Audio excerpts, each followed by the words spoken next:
قرآن کریم نے لباس کے حوالے سے یہ ہدایات جاری کی ہیں اور پوری انسانیت کو مخاطب بنایا ہے، صرف ایمان والوں اور مسلمانوں کو نہیں۔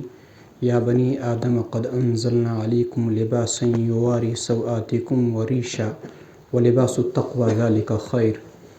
اے بنو آدم، ہم نے تمہارے خاطر لباس اتارا ہے۔ اس کے دو مقاصد ہیں۔ ایک مقصد یہ کہ یہ تمہارے ستر کو چھپائے، تمہاری چھپائے جانے والی چیزوں کو چھپائے۔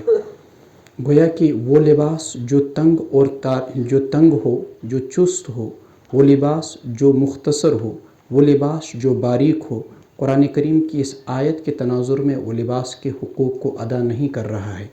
لباس جسم کو چھپانے والا، لباس تنگ اور تاریک نہیں ہونا چاہیے، اور لباس اتنا چست نہ ہو جس میں انسان کو بدن نظر آئے، یا باریک اتنا نہ ہو بدن نظر آئے۔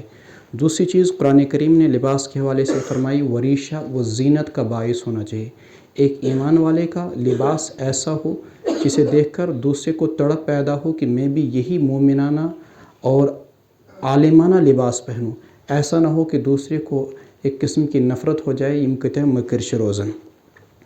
دوسری چیز قرآن کریم نے کہا ٹھیک ہے یہ دنیا کا لباس تمہیں دنیا کی گرمی اور سردی سے بچائے گا، لیکن آخرت کی گرمی سے بچانے والا لباس وہ لباس التقوی ذالک خیر، وہ تقوی والا لباس ہے، اسے بھی اپنائیے۔ تقوی کا لباس ہی زیادہ بہتر ہے۔